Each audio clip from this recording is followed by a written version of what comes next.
2224 राज्यहरूमा छरिएर रहेको नेपाललाई सिङ्गो नेपाल अधिराज्यमा निर्माण गरेर राष्ट्र निर्माता बनेका हुन् पृथ्वीनारायण शाह।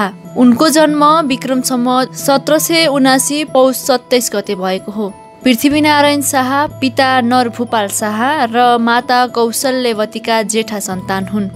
उनका 4 आमाहरू थिए। 3 आमाहरूबाट 5 सन्तान भएका थिए, जसमध्ये पृथ्वीनारायण शाह सबैभन्दा जेठा सन्तान हुन्। पृथ्वीनारायण शाह र उनका 4 भाइहरू गोर्खाका 5 पाण्डवका अवतारहरूका रूपमा प्रचलित थिए। आपसमा सौतेनी भावना विकसित नहोस् भन्ने उद्देश्यले पृथ्वीनारायण शाहको स्याहार सम्भार तथा लालन पालनको सम्पूर्ण जिम्मेवारी नरभूपाल शाहकी जेठी पत्नी चन्द्र प्रभावतीलाई दिइएको थियो। पृथ्वीनारायण शाह उनको जीवनको प्रारम्भदेखि नै तेजिला तथा प्रभावशाली भएर देखिरहेका थिए। उनी किशोरावस्थाको प्रारम्भदेखि नै साहसी, लगनशील, परिश्रमी तथा सच्चरित्र बन्दै आइरहेका थिए। उनको यस्तो चरित्र निर्माणमा महारानी चन्द्र प्रभावतीको प्रमुख हात रहेको थियो। महारानी चन्द्र प्रभावतीले पृथ्वीनारायण शाहलाई सानै उमेरदेखि ऐसो आराम, दुर्व्यसन तथा भोग विलासदेखि टाढा राखिदिएकी थिइन्। उनी अनेकौं पहाडी राज्यहरूका युवराजहरूमध्ये एक होनहार युवराजको रूपमा उपस्थित भइरहेका थिए। उता राजा नरभूपाल भने आफ्नो जीवनकालको अन्तिम समयतिर मानसिक रूपमा निकै नै अस्वस्थ रहेकाले आफ्ना राजकाजका नियमित कामहरूदेखि निरपेक्ष रहन थाले। यसैबीच विक्रम सम्वत 1795 को आसपासमा मकवानपुरकी राजकुमारी इन्द्रकुमारीसँग पृथ्वीनारायण शाहको विवाह भएको थियो। तर दाइजोको विषयमा उनी र उनका जेठन दिग्बन्धन सेनका बीचको वैमनस्यताले उनको यो विवाह नाममा मात्रै सीमित भयो। विक्रम सम्वत 1797 को आसपासमा गोरखपुरबाट डोलाका रूपमा अर्की राजकन्या गोर्खा ल्याएर पृथ्वीनारायण शाहको दोस्रो विवाह भएको थियो। विवाह सम्पन्न भएपछि नवविवाहित युवराज्ञीको नाम नरेन्द्र लक्ष्मी राखिएको थियो। यसै स्थितिमा यसको केही वर्षपछि राजा नरभूपाल शाहको मृत्यु भयो र विक्रम सम्वत 1779 चैत्र 25 गते युवराज पृथ्वीनारायण शाह नै राजाका रूपमा गोर्खा राज्यको राज सिंहासनमा बसेका थिए।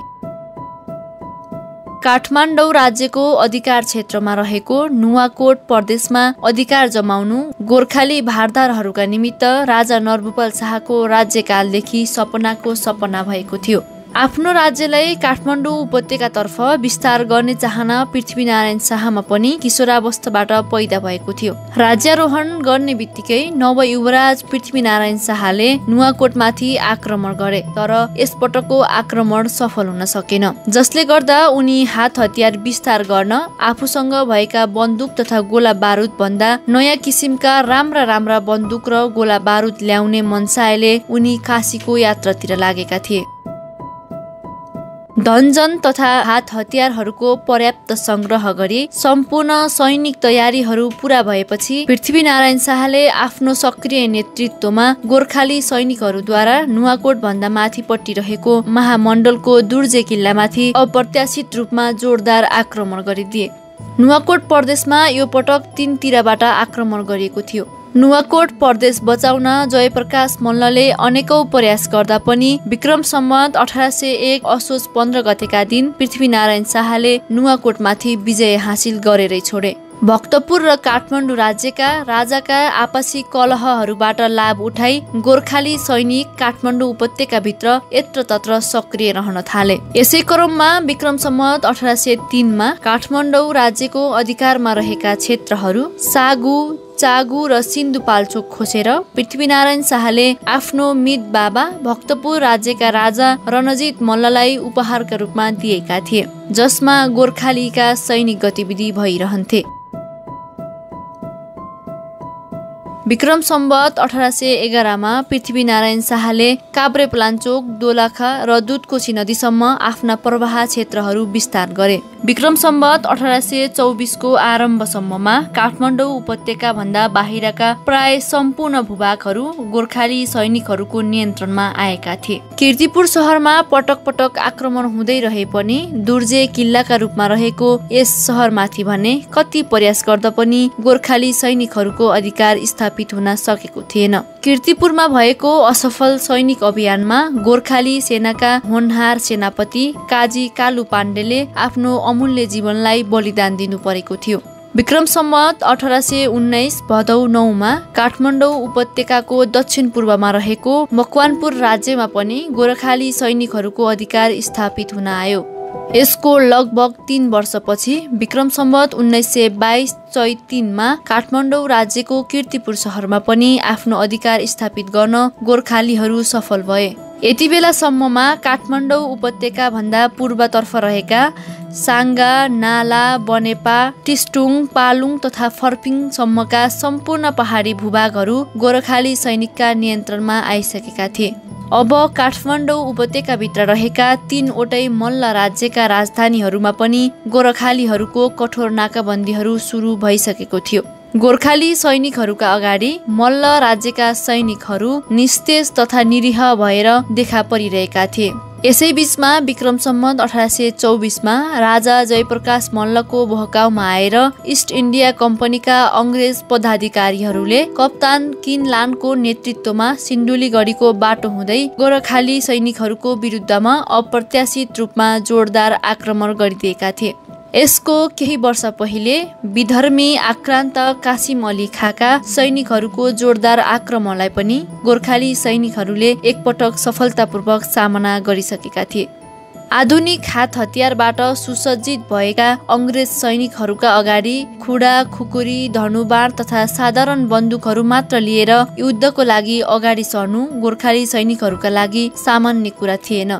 तैपनि त्यति बेला यिनीहरूमा अदम्य उत्साह, उत्कृष्ट आत्मबल तथा अपूर्व देशभक्ति रहेको थियो। यही अदम्य उत्कृष्ट आत्मबल र देशप्रेमले गर्दा थोरै संख्यामा रहेका गोर्खाली सैनिकहरूले विशाल भारतीय तथा अङ्ग्रेज सैनिकहरूलाई सजिलैसँग हराइदिएकाले आफ्नो जे जति भएका हात हतियारलाई अल्पत्र छोडेर त्यहाँबाट भागभाग गर्न उनीहरू विवश भएका थिए।